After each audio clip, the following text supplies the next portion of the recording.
The jungle looked so soft and easy from a B-25 upstairs. But now, downstairs, the jungle looks very different. And there's a 5-man crew in it, somewhere.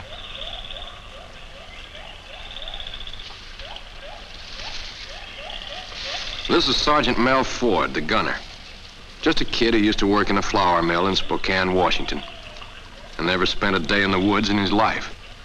Since all of them but the pilot bailed out together, there's a good chance of being heard if he yells. Hello there! Hello! Hello! No answer. Not at first. But a little later, he hears somebody else yelling. Hey, Mel! And then he sees him. The navigator, Lieutenant Pat McVeigh. A steady, dependable guy who'd been a high school football coach before the war. A good man to have around in an emergency. Hello there, sir. Hi. Yeah. How are you? All right? Okay, fine. Sergeant Ford is worried about leaving his chute in the treetop, but that's okay.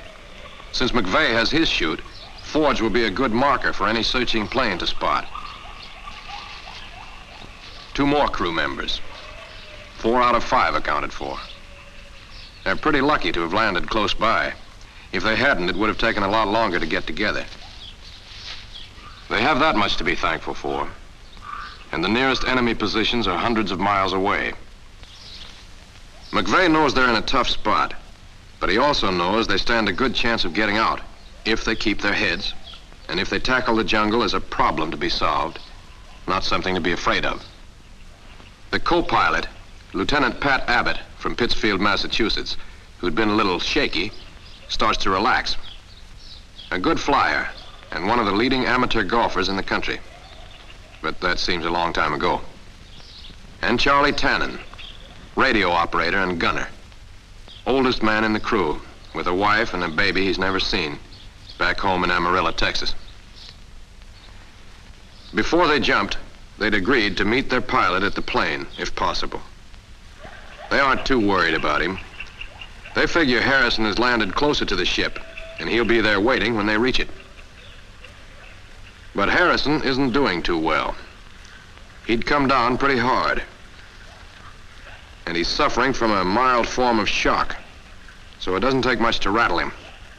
It starts with a mosquito bite, and then he steps into a termite's nest. It hits him suddenly. This is jungle. He's miles from his crew, doesn't know where his plane crashed, and he knows next to nothing about jungle survival. Ignorance leads to fear. Fear and ignorance add up to panic.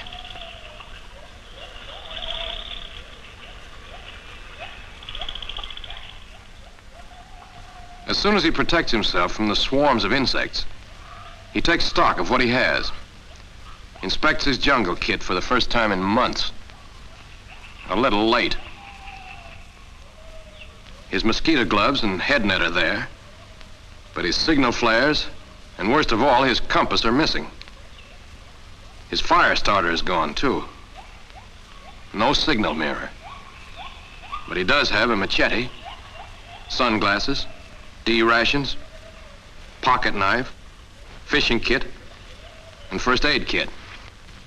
Because he hadn't been wearing a shoulder holster, he lost his .45 on the way down.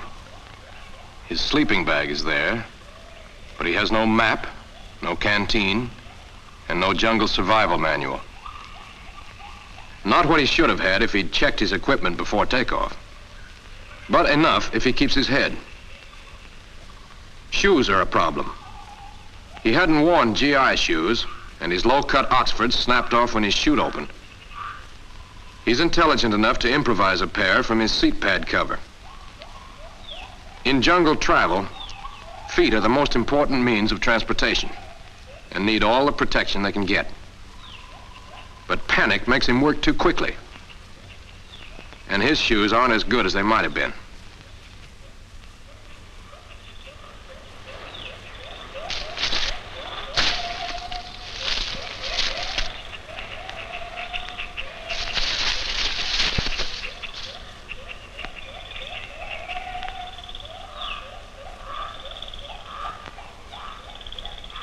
An hour later, he's gone less than a quarter of a mile.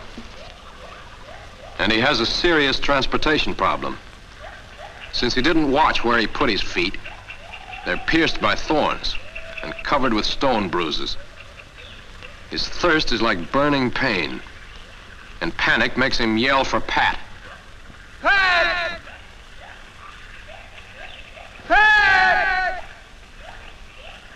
Pat! Yell when he knows he's miles from his crew.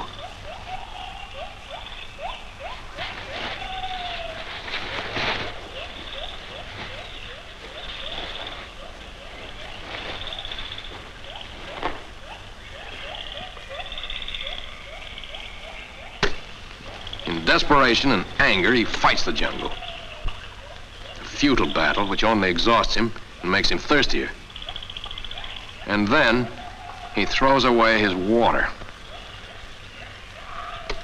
He doesn't know the rough-barked vine he cut, like many other jungle vines, stores water. Pure water absorbed by the plant's roots. But his crew knows you can drink from any vine that flows clear, sweet sap, and that you must not drink from vines with only milky sap. Tannen also lost his shoes when his chute opened. He too improvises a pair from his seat pad cover. But for greater protection, he makes an inner sole out of the padding and binds his feet with strips of parachute silk. These shoes won't stand up under rough jungle wear, so he'll carry extra canvas for new ones. McVeigh knows it's a good idea to keep the men busy, keep them from thinking and worrying. So he begins to take inventory. The jungle kit is their most valuable piece of equipment. Among other things, it contains a frying pan insert, medical supplies, needle and thread, tea tablets and water purifier, signal flares, a compass, plastic water bottle, and so forth. Basic equipment which experience and testing have proven to be most helpful. There are several types of these kits, and later models may vary slightly. Besides this kit, they have pistol belt first aid kits and parachute first aid kits, and their parachutes. As much of the parachute silk as possible should be kept. It has unlimited uses. Once you land in the jungle, it's not so much what you have as how well you use it. Materials should be conserved. Wherever possible, jungle substitutes should be used, such as vines instead of parachute cord, bark instead of cloth, or taking your food from the jungle instead of using up your emergency rations. They have the necessities. And thanks to McVeigh's thoroughness, an additional emergency personnel kit he'd had the foresight to put in his pocket before takeoff. The emergency kit is sealed for protection. It's a handy thing to have, for it contains some valuable extras: D rations, adhesive, matches, bouillon powder, benzodrine, and a waterproof utility bag. You share alike in the jungle and divide your equipment into carrying packs suitable to each man's strength and condition, so that every man is supplied if by accident he should be separated from the group. Under ordinary circumstances, keep together. Although a man alone can get out of the jungle, it's safer, easier, and a lot pleasanter if you work in a group. There's a deep scratch in Abbott's back. The co-pilot doesn't think it's important enough to dress, but in the jungle, the danger of infection is magnified. It's hard to believe how quickly it can take hold. It's one of your most serious problems. To compensate for the loss of body salt through sweating, the kits contain a supply of salt tablets. They'll prevent heat exhaustion and cramps. Sulfanilamide powder, contained in the pistol belt first aid packet and the parachute first aid kit, is a lifesaver. Pouring it into an open wound will help control external infection and help prevent blood poisoning. The wound should be carefully bandaged. For relief from insect bites, rashes, burns, or skin irritations, the boric acid ointment is very helpful. It should be applied freely as soon as possible. For smaller scratches, use iodine.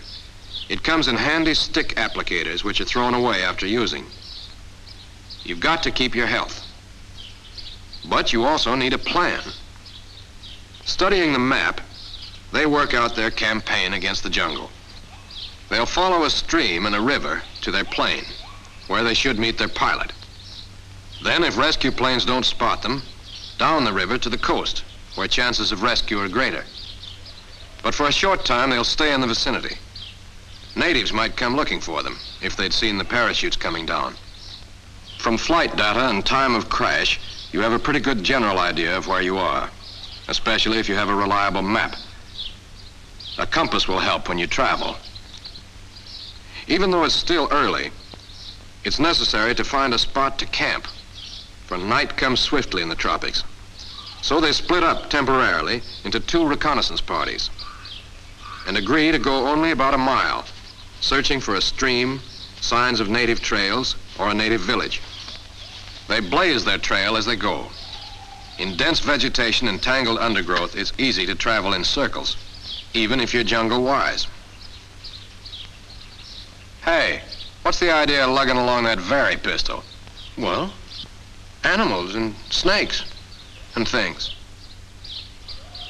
A Vari pistol's swell for signaling, but it's not much good against animals and snakes and things. That part of the jungle is highly overrated anyway. You might see a few occasionally, but they won't bother you unless you start something. As for snakes, well, just watch where you put your hands and feet. Don't walk around barefooted. However, a forked stick is nice to have if you're unarmed and nervous. More important, it might be useful for catching small animals to eat. Yike! That couldn't be a snake, could it? Yes, but it's not dangerous. It's just a boa constrictor. A boa constrictor? You didn't have to do that. His main interest is in getting away from you. There are a few poisonous snakes. This is a coral. Species vary in different jungles, so it's well to know the kinds in your theater. This is a bushmaster. Even though he's the deadliest snake in the world, the odds that he or any other snake will bite you are about the same as you're being struck by lightning. So relax.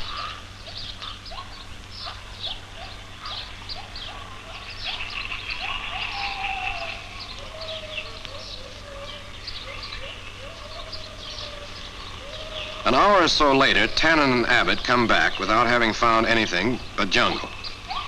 Although it's hot and uncomfortable, and they're bothered by the strange jungle noises, they know now that jungle isn't as bad as it's been painted. Nothing like the exaggerated idea you get from too many Tarzan books. Tannen knows if you've got time on your hands, you want to keep busy. So he decides to lighten his pack. Every extra pound should be discarded.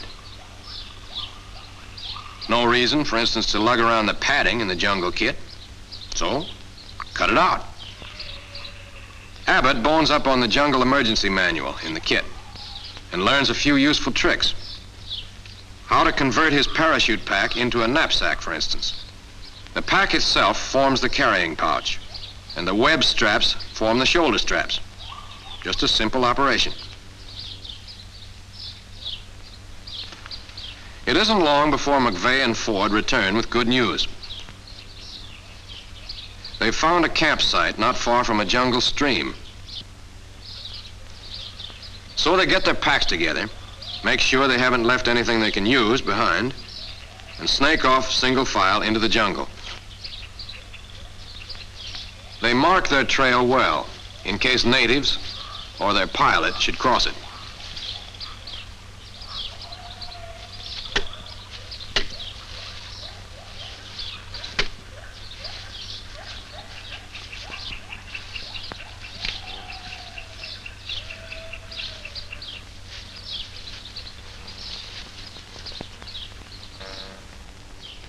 Pitching camp near a stream puts fresh running water at their doorstep and gives them a front yard full of freshwater food. But to get away from mosquitoes and malaria, they pick a high spot a short distance back in the jungle. In making beds, the idea is to get a platform off the ground, above the jungle dampness and the insects. They make their beds by planting 4 stout upright poles in the ground. Supports and crossbars are tied down with strong jungle vines. For a mattress, palm leaves, or any large leaves at hand.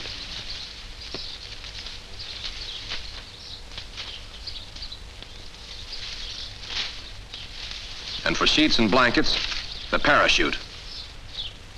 Silk sheets in the jungle. Not bad.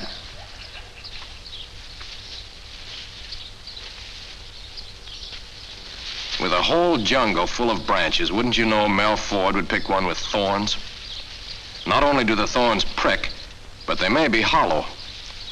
Queen ants sometimes lay their eggs inside them, and these branches are crawling. McVeigh also warns him about a plant with short detachable hairs on the pods. Hairs which will stick to your skin and cause violent itching. There are other plants to stay away from, plants with thorns, barbs, and stickers. But the little gunner's the kind of guy who'd sit in the only patch of poison ivy in 5 counties. And he did it too, back home in Spokane. It's a good idea to have a fire every night. Whittle some dry shavings. They'll burn easily. No point in using the fire starter unless it's really necessary. Save it for a rainy day. There'll be plenty of them. A dried termite's nest's a good base for the fire. Burn something like charcoal. Small twigs and bamboo husks make good kindling. Matches are scarce. Take precautions to keep them dry. And try to light your fire with only one. A fire has to be nursed along. It takes plenty of patience, but it's worth it. For jungle nights can get awfully cold. Besides giving you heat, a fire will keep away any kibitzing animals. Of course, fire is necessary for cooking, and its smoke will discourage mosquitoes and other pests. Finding dry wood is often a problem. Wood hanging from vines or standing dead trees may be dry. Wet wood can be split open and the dry heartwood used. Certain resinous and oily wood and palms, which are highly inflammable, will burn even if they're green. When the fire is well started, larger sticks should be laid on in a radial pattern. Burns better that way.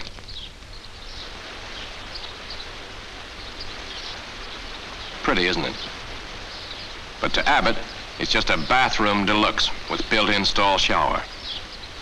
Keeping clean is one of the best ways to prevent tropical skin irritations. Makes you feel better, too. It's still early enough so the mosquitoes aren't out in full force.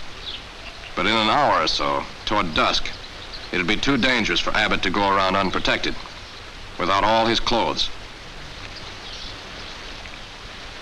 A good thing for Abbott that McVeigh happens by. There are a couple of ticks on his back. McVeigh has to be careful removing them. A lighted cigarette held near a tick, not against him, will make him drop off. If you haven't a cigarette, put iodine on the beast or pry him out carefully with a knife. Ticks should never be squashed against the skin. Get the head out. Otherwise, it may cause serious infection. It's always a good idea to inspect each other at least twice a day for insects. You may look like a couple of baboons, but baboons do all right in the jungle.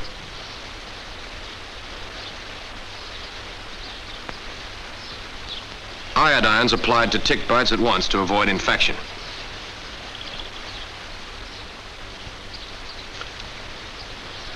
Since clothing gets damp quickly due to the high humidity, let it dry in the sun when you can, or by a fire before dusk.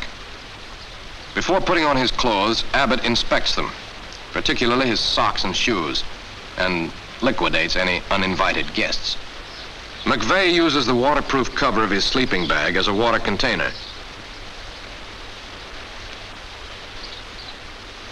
While he works, his legs are protected against ticks, ants, termites, chiggers, and other jungle pests, for he's tied his socks outside his trousers. He's doing a good job. Unfortunately, you can't say that about Harrison.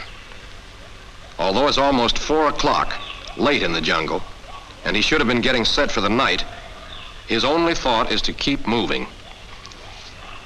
Moving, in spite of the fact he doesn't know where he's going. He tries to orient himself, using his watch. The method is unreliable even in the temperate zone, and Harrison doesn't know it's useless near the equator.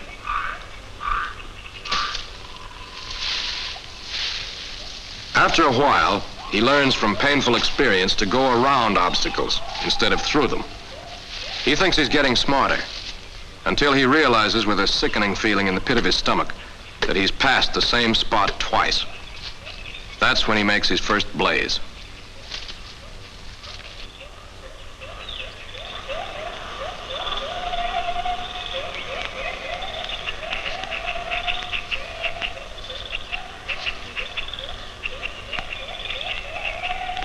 He might keep moving until nightfall, but by pure chance, he stumbles into a clearing, which looks like a good place to camp.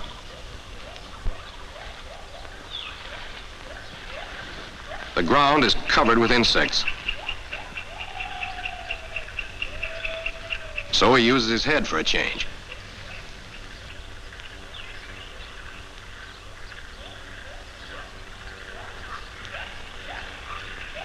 He's learning slowly, getting over his panic. But he's hot, tired, and thirsty. He hasn't had any water all day. He's dying for a drink.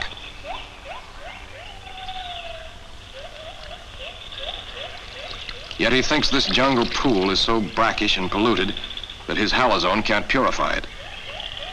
He's wrong again. His crew knows halazone works wonders if it's used properly. 2 halazone tablets should be crushed and added to each quart of water. Shake the container thoroughly, then let it stand for half an hour.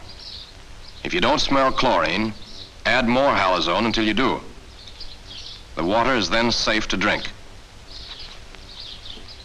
Water can be purified without halazone by boiling for at least 5 minutes.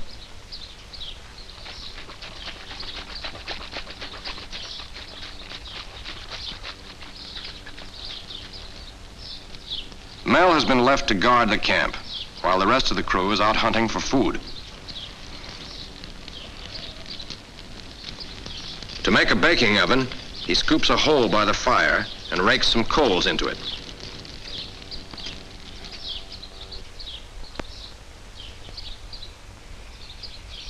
He's caught a tortoise.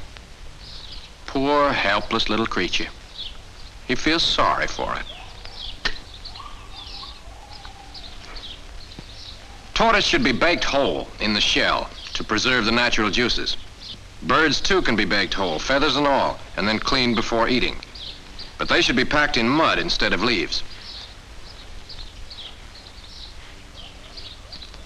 After the tortoise is placed in the scooped-out oven, it's covered with a layer of dirt, which acts as insulation from the coals you rake over it. In 2 hours, a dish that would cost $5 at the Waldorf.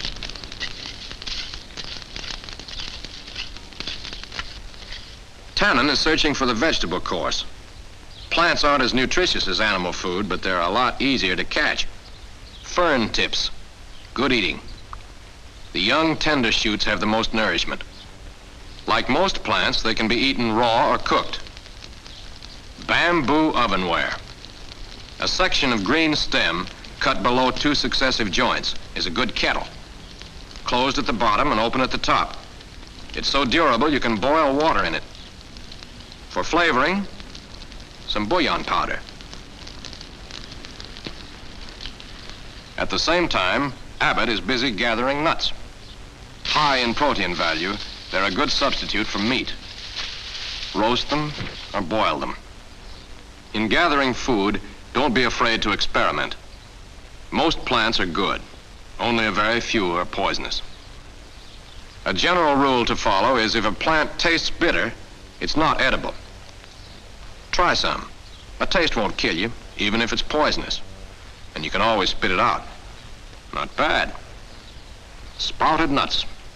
A salad course added to the menu. These nuts are a symbol of the variety of food all around them. They're learning a valuable lesson. No man need starve in the jungle. Look funny? Well, if you're tempted to laugh, ask yourself a question. Would I do any better in the same spot? Harrison's big mistake was made before he got in the jungle. He didn't learn how to lick it, and he wasn't prepared. He's smart enough to build his bed in a low tree, and he's well protected against mosquitoes. But hungry as he is, all he has to eat are his dry D rations. And what's more, he's worried about his crew. Worried about his crew.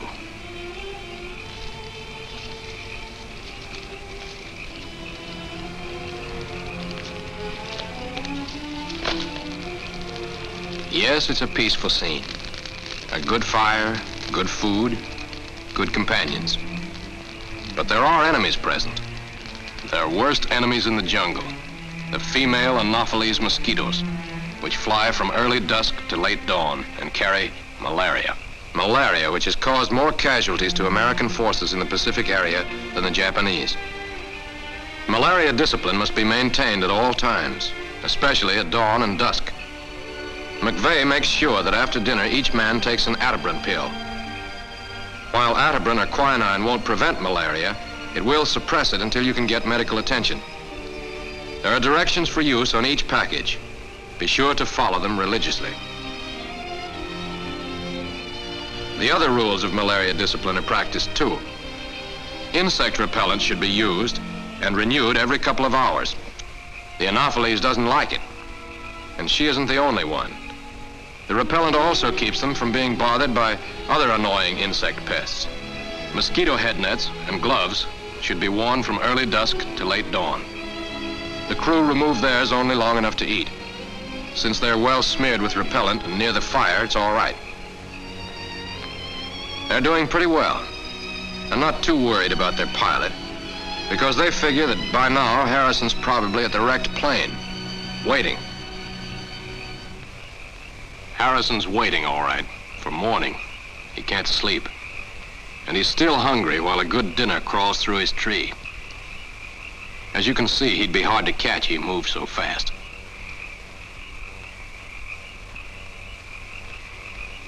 And this lizard looks like a bad dream, but it's a tasty dish.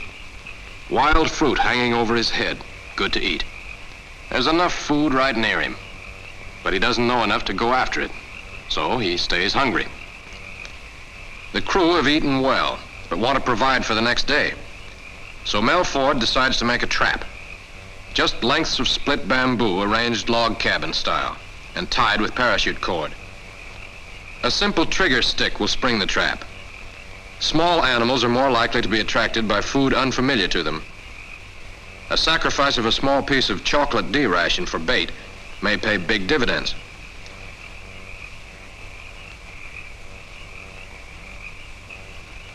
He knows that the best place to set a trap is along an animal run leading down to a stream.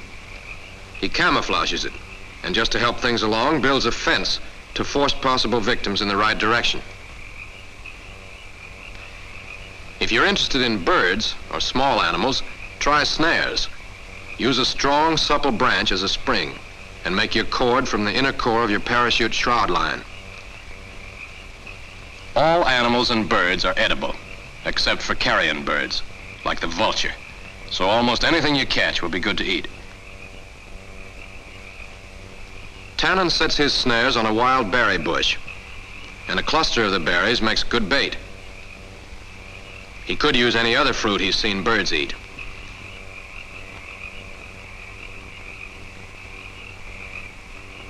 Like Ford, he camouflages his snares and builds guides to force the birds or animals in. Bird enters snare. Branch springs back. Meat on the table. He hopes. Jungle streams are usually well stocked, loaded with fish. There are other ways to catch them besides using the tackle in the kit. A blazing torch or flashlight attracts them, brings them within range. A dip net is improvised from the pilot chute, fastened around a bent branch. Any fish living in freshwater streams are good to eat. That goes for eels and frogs, too. Shellfish are good, like this crayfish, which, boiled, is as good as shrimp. There are a few poisonous fish, but they occur only in brackish or salt water. The backside of the machete can also be used to kill fish. By 9 o'clock, which is very late for the jungle, they are ready for sleep, well protected against mosquitoes and with their equipment under cover. They plan to rotate guards during the night to tend the fire, and if a plane happens over, to signal with the Very pistol. Sleep is important. You need more of it in the tropics. You've got to conserve your energy and keep up your strength as a resistance against disease. And while they sleep, the jungle is working for them. Shortly before dawn, a tropical rabbit on his way to the stream for a drink. He can't make up his mind. That chocolate might be good. No, it might be bad. Well, it might be good. Too bad. The next morning, Ford and Tannen get up early to inspect their traps.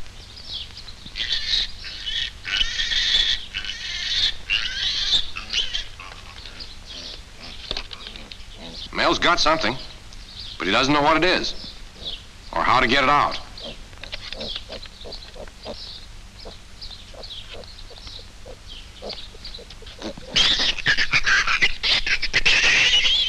He should make a pointed spear and kill the animal in the trap, but he's too excited to think.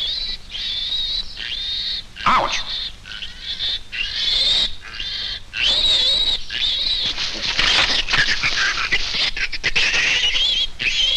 Ford is a lucky, eager beaver if there ever was one.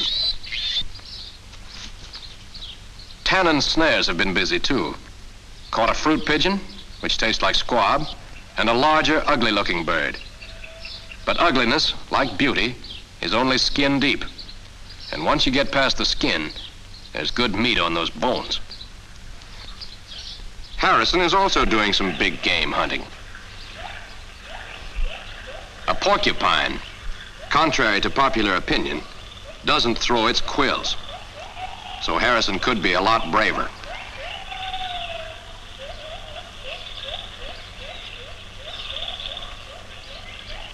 That repulsive creature happens to be good to eat. But he's too squeamish. Something you can't afford to be in the jungle. The crew want to be well provisioned for the day's march. A parachute stretched across the stream and weighted down with stones makes a good net into which you can drive the fish. There's not much technique, just a lot of noise, splashing and beating. Spearing fish with a sharpened bamboo pole takes practice and patience. You've got a deflection shot because water bends light, so timing and lead are important. Not even a good gunner can hope to do this the first time, but it's not too difficult with practice. Before cooking, they skin and clean what they caught in the stream to get rid of the parasites. As for the rabbit, well, he never thought he'd get into the Air Force this way. They're well protected against early morning mosquitoes. Breakfast isn't elegant. The plates are wild banana leaves, but they serve the purpose very well.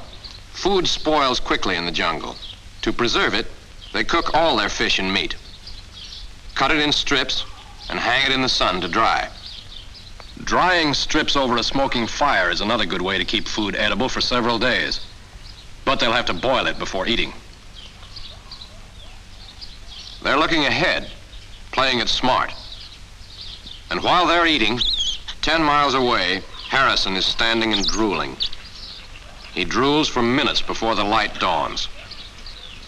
Anything a monkey will eat is good for a man. A simple jungle rule it took him 2 days to get. He's so busy stuffing himself, he doesn't see trouble coming. Storm clouds. The crew sees them, though, as they're picking their way down the shallow stream, one of the fastest and easiest ways to travel in the jungle, if you can't find a trail. They don't waste any time getting to high ground. In the tropics, rain comes swiftly and heavily, and streams may flood in a flash. If it looks like rain, no time should be lost in providing shelter. You can build a lean-to in a hurry. It should be set up with the wind at the rear, and the slanting poles should be fixed against a firm base. A heavy log will do. For a floor, branches covered with sleeping bags. You can cover your lean-to with a parachute, but since it isn't completely waterproof, you should cover the parachute with leaves. Banana leaves are best if you can find them. Start at the bottom and work up, the way a house is shingled, so the rain will run off easily.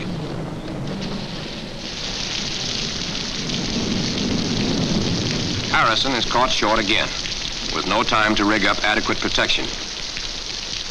He could cover his shelter with the large leaves around him, but that might be using his head. A fire would be a big help. You'd think he'd know enough to strip the wet bark from his wood, or to whittle some dry shavings. Naturally, his fire is a great success.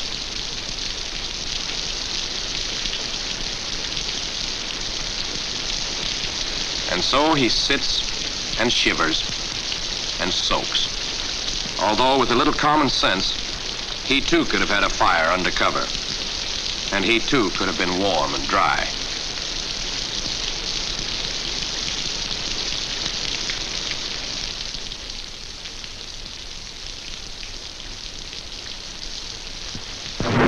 The crew finds the food they'd preserved comes in handy.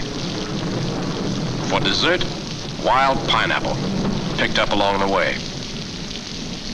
Tannen feels a little sorry for the folks back home, with pineapple 26 points a can. Even the rain works for them, filling open containers with good drinking water. The next morning, they reach the large river indicated on their map. The first leg is over, but they still have a long way to go. To get bamboo for a raft, Tannen crossed the river. As he tows the wood back, the crew throws rocks and makes more than enough noise to scare off what few crocodiles there are. He also keeps his clothes on, further protection, and wears his Mae West. It makes swimming a lot easier.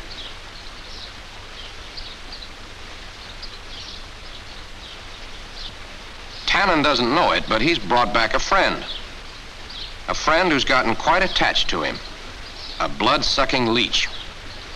He hasn't had time to dig in, so McVeigh is able to pull him off. When a leech is firmly fastened, you have to apply salt, iodine, or tobacco juice. Then he'll be glad to leave. Naturally, iodine should be applied at once to the wound. A raft should be built sturdily, with light wood, or lengths of bamboo tied with parachute cord and vines. Fibrous wood, like the palm, gets waterlogged easily and will sink.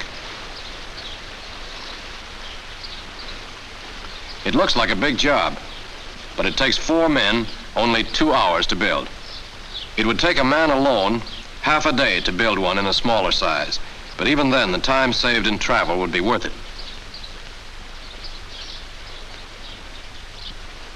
You can cut oars with a machete, but you must remove the bark or your hand will blister. They balance the load so the raft won't tip. But just in case it does, they tie everything down tight and stow their most valuable things in their pockets. They're ready to travel, the most efficient way. For the river is the express highway of the jungle. Besides leading down to the coast, native villages are found along the banks, and you're in the open where rescue planes can see you. Their next objective is their wrecked B-25, which they hope searching planes will spot.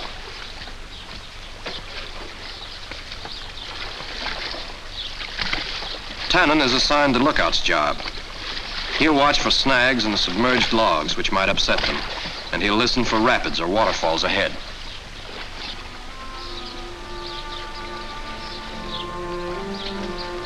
They're on their way, and they know where they're going. Just like Harrison.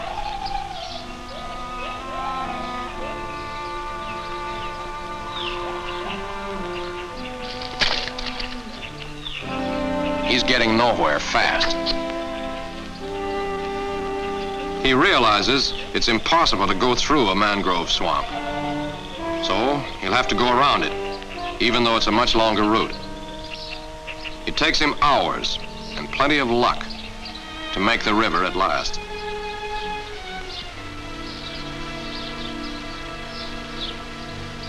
One look at that open mouth and the river doesn't look so hot. He doesn't know a rock or two would have sent the Crocs on their way, and he thinks a raft is a job for a battalion of engineers. So back he goes into the jungle and doesn't even mark the rock in case natives or his own crew pass by.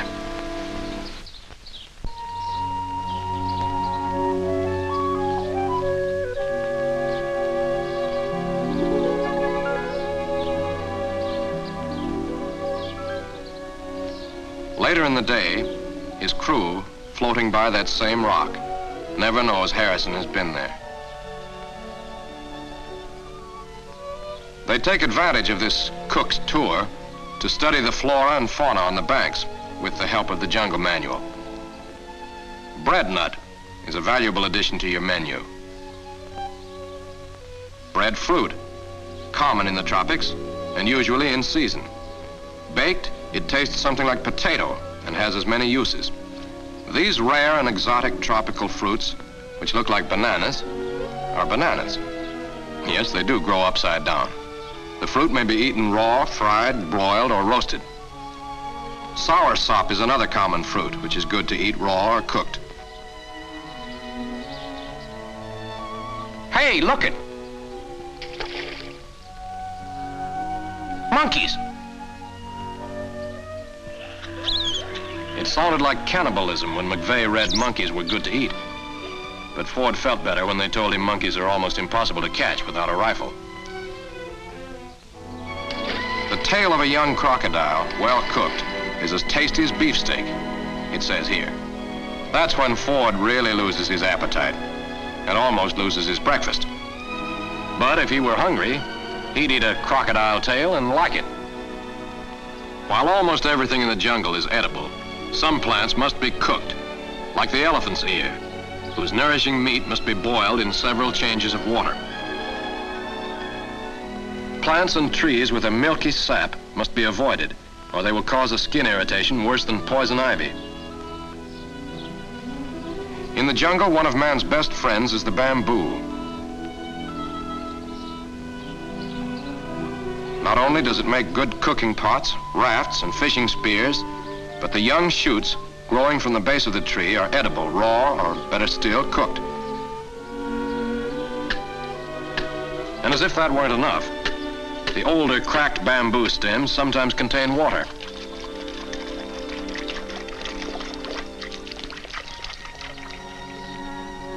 The sun's heat is intense, but that shouldn't stop you from absorbing some sunshine vitamins if you're careful not to overdo it, even on cloudy days.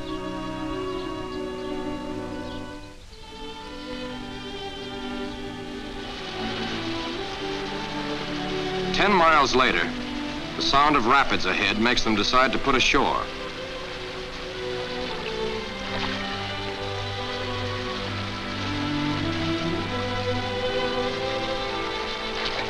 If they'd wanted to, they could have floated the raft down the rough and rocky waters ahead by tying vines to it and guiding it along from the bank. But they planned to leave the river anyway, for according to their calculations, their plane is due west in the jungle, not more than a few hours' march, and they're anxious to get to it as soon as possible.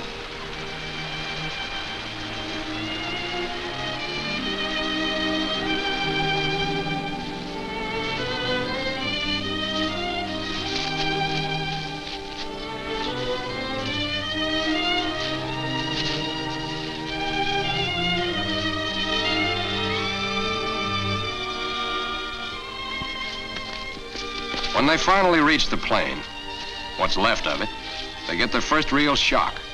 They'd expected to find Harrison. There's no sign of him. They yell themselves hoarse. But Harrison is miles away in the jungle, in serious trouble. He's lost his Adabrin, and he's afraid he's coming down with malaria.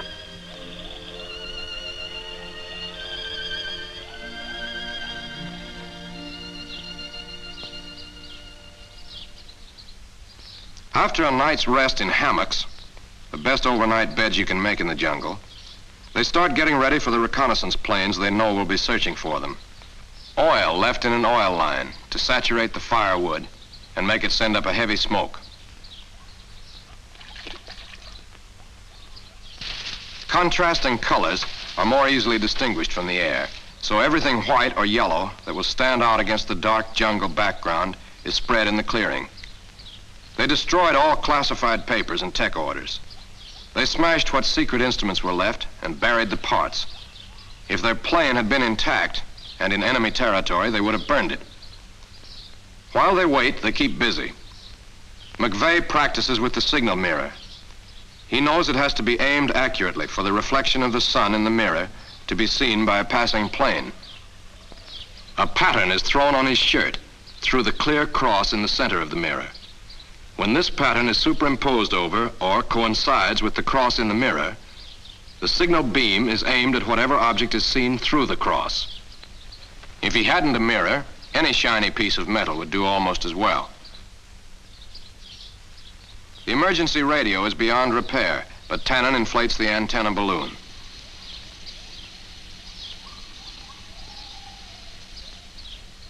Floating over the treetops, it can easily be spotted from the air.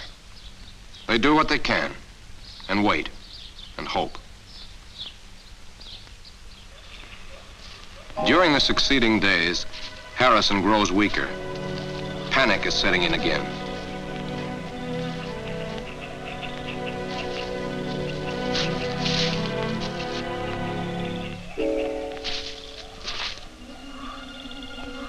He knows he's lost, and at the end of his rope.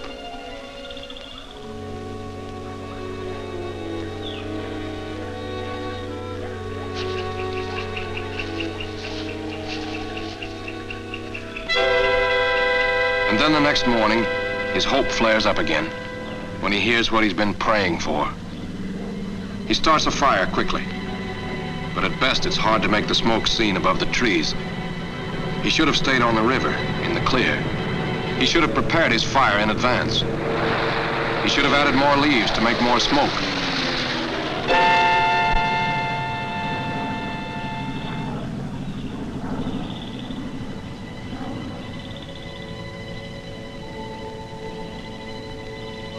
Yes, there are a lot of things he should have done.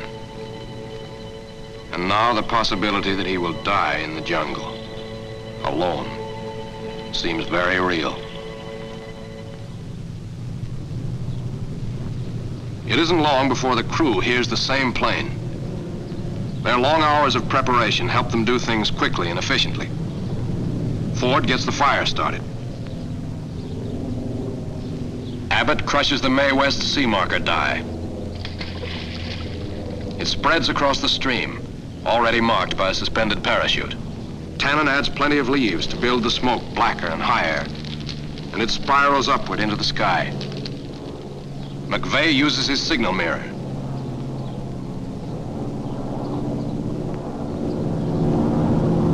Practice makes perfect.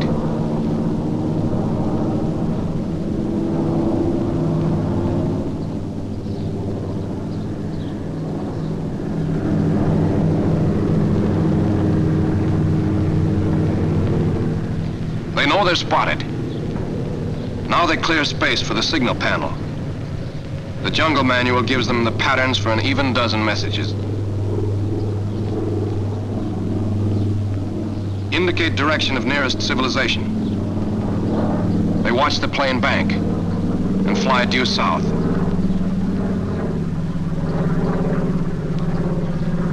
Need quinine or aspirin.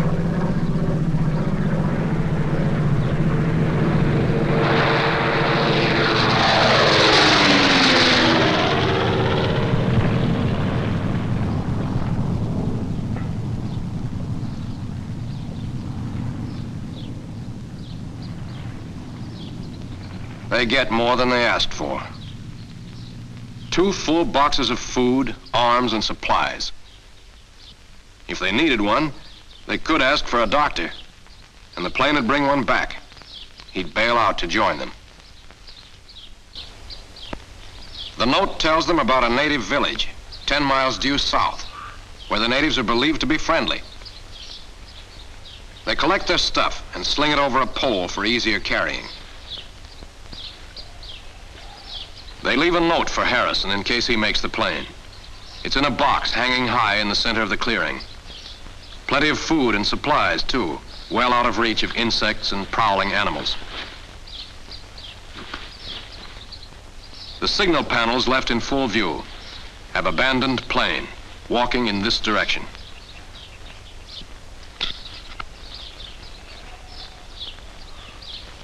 They leave a trail a 2-year-old could follow. Every direction marker recommended by the survival manual.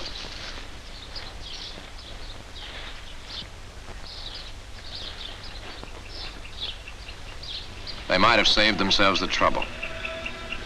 It's a trail Harrison will never see. He has malaria, and there's nothing he can do about it. His legs and arms are heavy. He can barely drag himself along.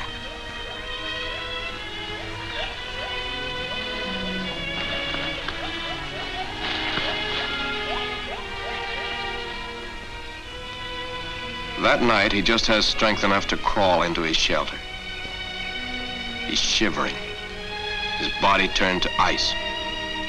The jungle, a gigantic refrigerator in which he's locked.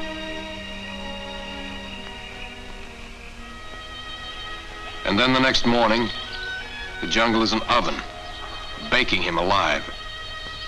He sweats and burns with fever. For hours he lies there and suffers, and drinks water he hasn't been able to purify. Not even that makes any difference anymore.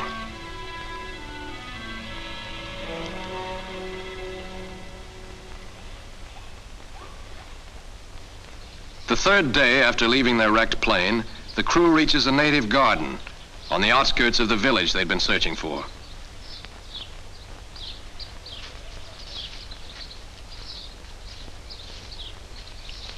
They don't know how they'll be received. The village might throw a feast for them, or the village might make a feast of them. They decide to pool all the odds and ends and trinkets they're carrying. Presents for the head man. They know that junk and a friendly smile will work wonders. McVeigh also gives them a few tips. Most native peoples, although they may seem inferior to you, have traditions and a culture which they value highly and which you must respect. If they want to, they can save your life. If not, well, the Japs are in the market, and there are no ceiling prices. Besides, your good behavior may make it a lot easier for some other crew in a tough spot. The water around native villages is usually polluted. Don't drink it. Don't enter native huts. Don't eat native prepared foods, unless a refusal will antagonize your hosts, in which case you've got to take a chance. And when you enter a village, let the people come and find you. They know you're there, even though you can't see them.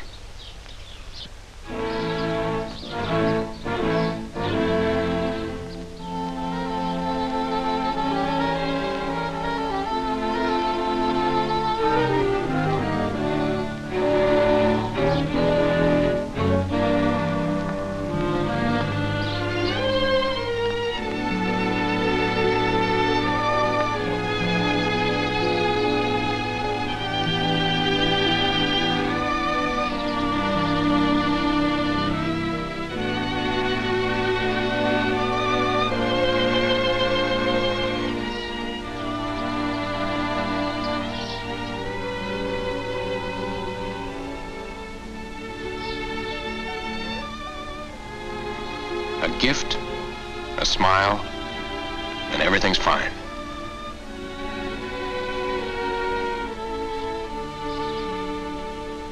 But Ford seems to be bothered. Uh-oh. She's not for you, soldier. She's one of 3 things that are taboo. The others are gardens and pigs. You're in enough trouble, so don't even look. McVeigh, in sign language, gets the chief to send a searching party for their pilot. It costs all of 75 cents. A lot more than Harrison is worth at the moment.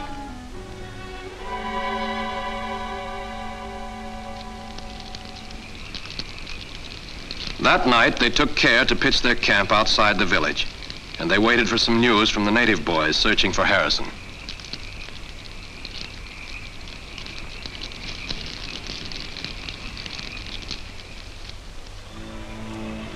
He's able to walk, for he has a benign tertian malaria, which hits every other day. Benign. That's a laugh.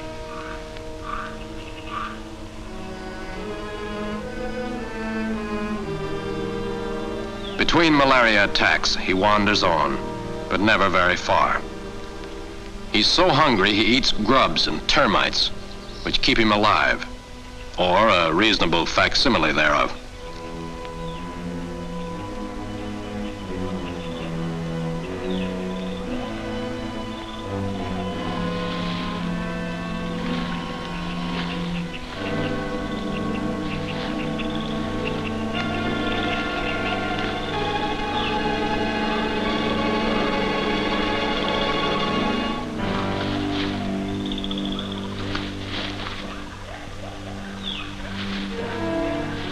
That's the way things stand at the 15th day. In the private war between the jungle and First Lieutenant Lynn Harrison Air Corps, the decision goes to the jungle, face down. He's dying, and it wouldn't have taken long if luck hadn't dealt herself a hand in the game.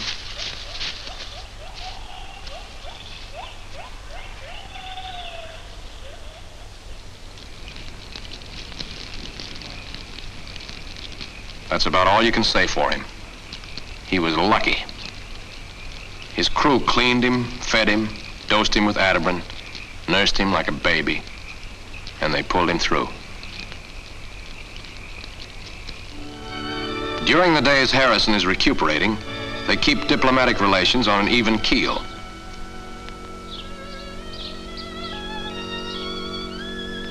Ford's routine brings down the house.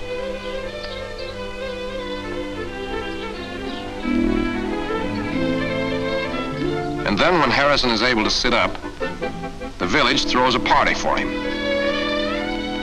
In a few days, Harrison would be well enough to travel, and they'd head for the coast where they'd be picked up.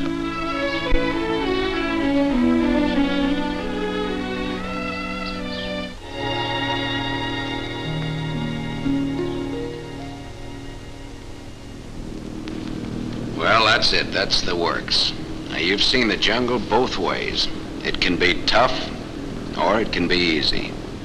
Tough if you don't know what you're doing and you haven't got your equipment. And a lot easier if you follow the book. Now, you can live in the jungle, even alone, and like it. But you've got to be prepared for it, and you can't be afraid. There's only one answer to fear: knowledge. So if you do land in the jungle, then land and live.